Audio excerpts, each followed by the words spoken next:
Hey yo guys, I'm here to give you my predictions for tonight's Battle of the Superpowers between Roy Jones Jr. and Joe Calzaghe, and tomorrow night's TNA Turning Point pay-per-view from Orlando, Florida. It's also another pretty big weekend in combat sports, as also tonight the Canadian mixed martial arts promotion XMMA holds their X MMA 6, and it's available on the Fight Network if you just want to kill some time before the Calzaghe versus Jones bout. If you just want to kill some time, I mean, XMMA is a pretty fun promotion. I mean, they have pretty good fights. They're really fun fights, and nothing really bad as of late. So, and they got a good core of a broadcast team. Hopefully, they got Chris Hordesky still. They got John Ramdeen and that guy.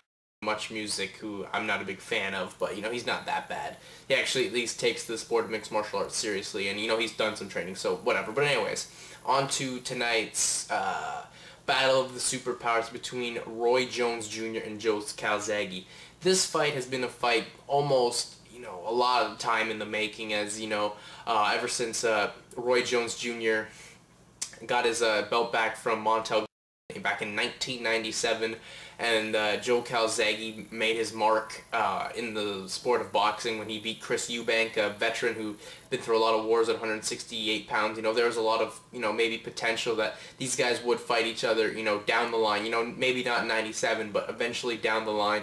Well, we get to wait, basically, we had to wait 11 years for this fight to happen, and a lot of things have happened in between that time. I mean, Jones was, at top of his game, basically ever since he got his belt back from Montel Griffin. He even goes up to heavyweight and wins a belt, and for the first time in over 100 years. So he had middleweight and heavyweight championship on at the same time. And then, eventually Roy Jones would, show that he was a mere mortal when, he went 1 for 2 against Antonio Tarver, and, he got knocked out in stunning fashion there by Tarver one of those times. Almost nearly killed by Glenn Johnson, a big brawler, whereas Calzaghe, who, mainly, basically his promoters cost him some big money fights by not wanting to split profits with, other fighters, management as well. Basically Calzaghe, he could have fought, Hopkins or maybe even Jones, maybe back in 1999, 2000, who knows, but Calzaghe got held back up until he defeated Jeff decided to fly over to the UK, and Jeff Lacey got absolutely dominated by Joe Calzaghe and even went down in the final seconds of the 12th round. So Calzaghe set a mark up there, and Calzaghe then eventually, I believe it was earlier this year or late last year, he defeated Bernard Hopkins, and to a guy of Bernard Hopkins who said he'd never lose to a white guy. Well, he lost to a white guy.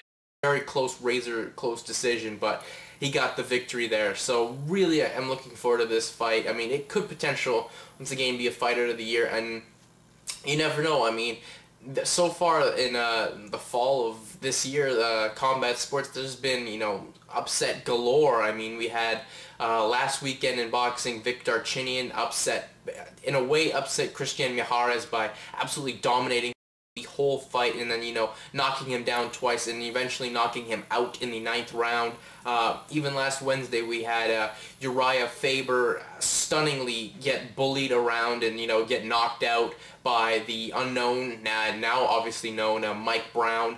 So really, you don't know what to expect. I mean, even Klitschko coming back and defeating Samuel Peter, and you're also Chad Dawson defeating Antonio Tarver from October, and there's another fight I'm missing in there. Even Bernard Hopkins, how he went to show dominated Kelly Pavlik in the ring. So really looking forward to this fight. So maybe we could get an upset, because maybe Roy Jones could get the victory here, and for me that would be awesome, because Roy Jones is really one of, if not the guy that got me into boxing, and he's one of the most charismatic figures in boxing ever. I mean, he may have seemed like an asshole, but you know what? He drew you into watch, and he was what he was. He was the best pound for pound in the world for a very, very long time. Maybe even the best athlete in the world for a very long time. But really, how do we break this fight down? I mean, these guys' styles are, very interesting. I mean, Calzaghe likes to throw the combination punches.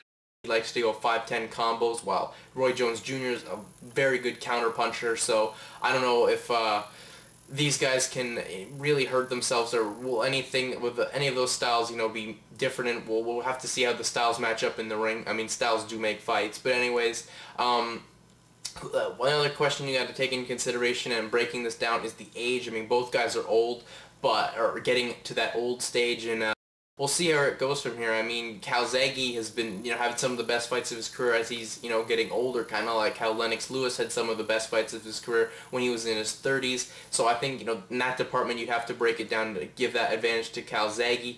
And I guess we'll just still have to wonder if Calzaghe's style can hurt Jones, because if it hurts Jones, then, you know, Jones is going to want to fight back, and we could be in for a slugfest. But I don't think, you know, may knock Jones out. I don't think he has enough power or anything to knock Roy Jones out, as, you know, Glenn Johnson or even Antonio Tarver did. But really, I'm looking forward to this fight, and, you know, if Jones loses, which I'm expecting him to do, I predict Joe Calzaghe to win by unanimous decision.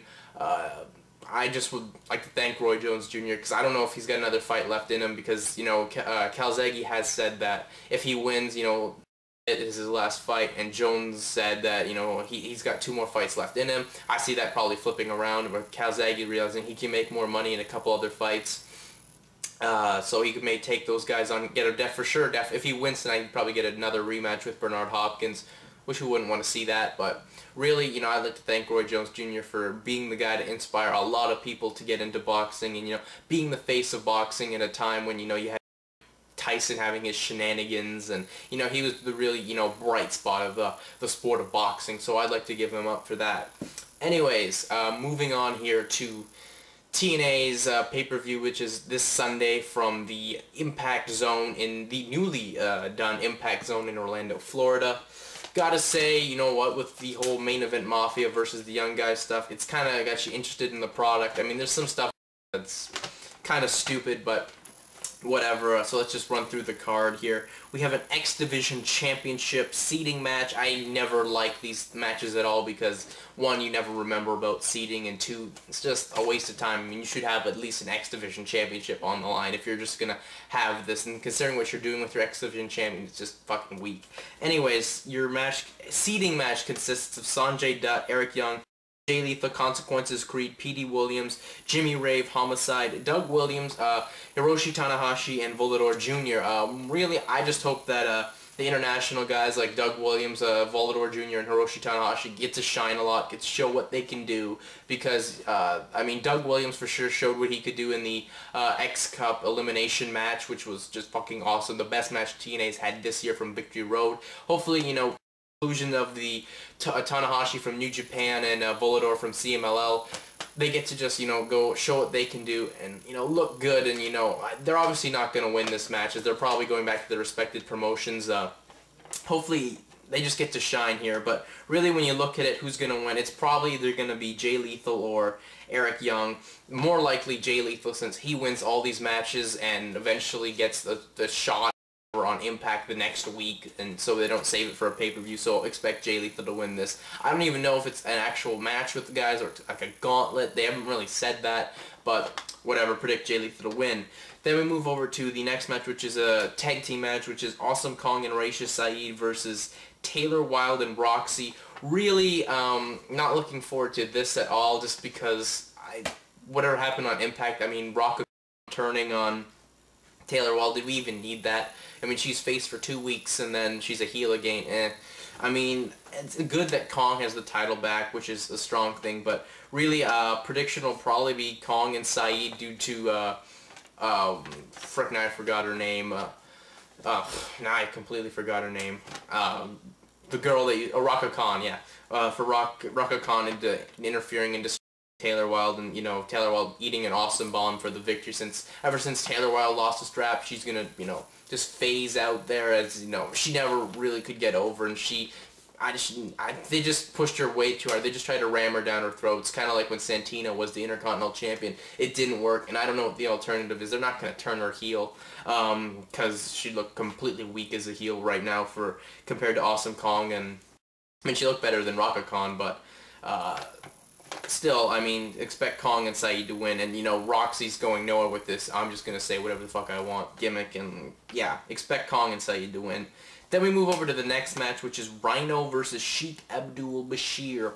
This match, I mean, this just goes to show that they have no direction for Rhino at all. I'd rather right now see Booker T versus Rhino or Kurt Angle, mainly Kurt Angle.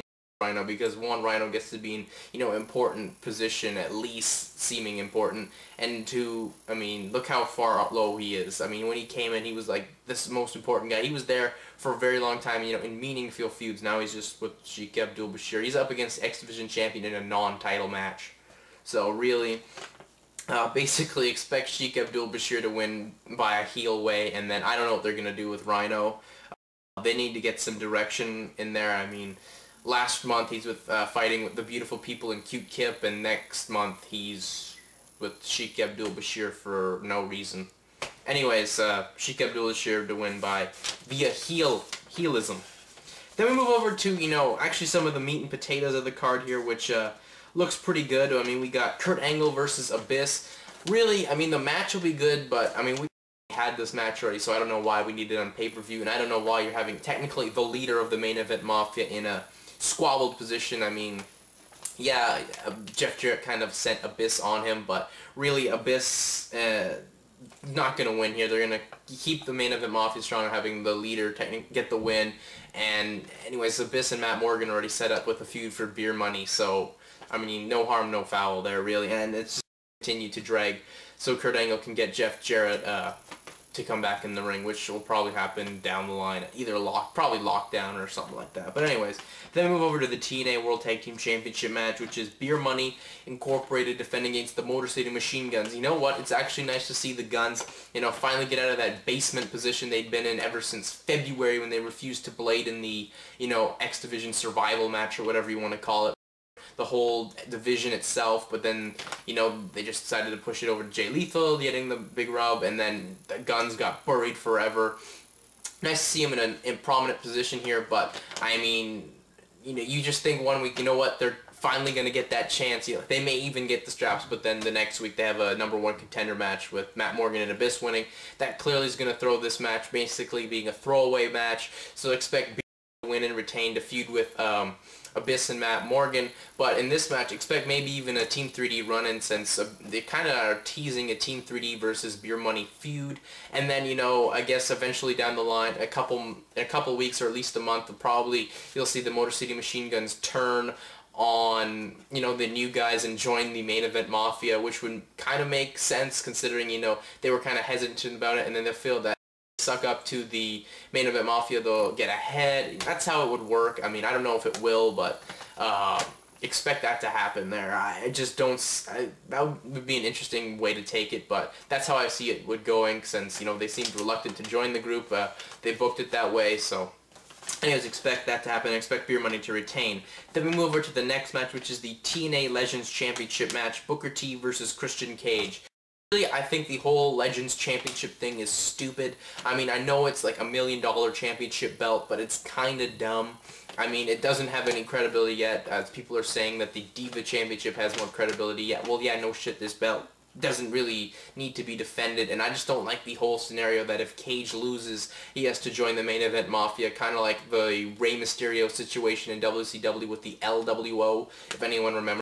He lost to Eddie Guerrero, he would have to join the LWO, and eventually in a couple weeks he was back out on his own. So that's basically what I see this turning into. Booker T winning, probably by a belt shot, and Cage joins and then eventually comes back on his own. It's just, I don't know why anyone wants to book having a guy who doesn't want to be in the group. It never really pans out, because you know Cage isn't going to feud with Angle, or probably gonna feud with Angle maybe, but why? I mean, we've seen that already this year. We don't need to see it again, and it just looks like they've completely forgot about the direction of Cage, so I guess the eventual possibility of him going over to the WWE, a little more possible there. But, you know, I think the belt shouldn't really be that defended. It should be defended against the young guys, and then you can build a star off that, and you don't Cage, who's clearly not going to win. And anyways, I'm just rambling too much about this match. Anyways, we move over to the next match, which is Samoa Joe versus Kevin Nash, which, you know, the build to this has actually been really good. It's been a long, thorough, thought-out build, which is something I like to see in wrestling. really, I mean, the match will be, you know, okay, I guess, because I think Nash can, you know, bring it once in a while, and he's in there with Joe, so he has no problem helping Nash out.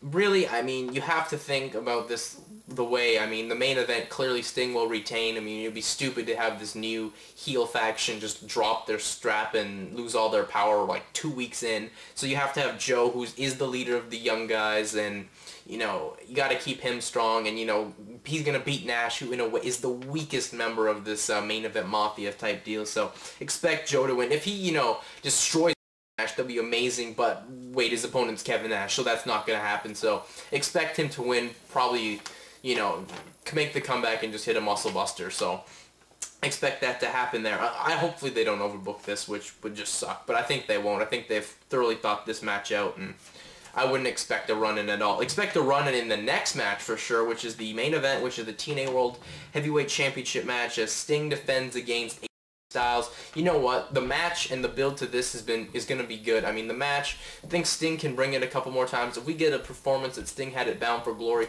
we're set for a good matchup here. But really, I do like the build, how, you know, it's Sting cutting these good promos, and yeah, it should be more, the feud should be more, though, main event Mafia versus young guys, not this, your dad kicked you out of the house, because no one really knows what he's talking about there, and, you know, it makes the crowd lost. I mean, yeah, it's on some of this AJ Styles DVDs, I believe, but still, I mean, keep it to the warring factions. That's the best way to do it there. But expect, you know, definitely a run-in that costs Styles the victory, and, you know, so maybe set up a Joe versus Sting rematch, and that's when Joe would get the belt back. And anyways, that's it for me. I'm out. Peace.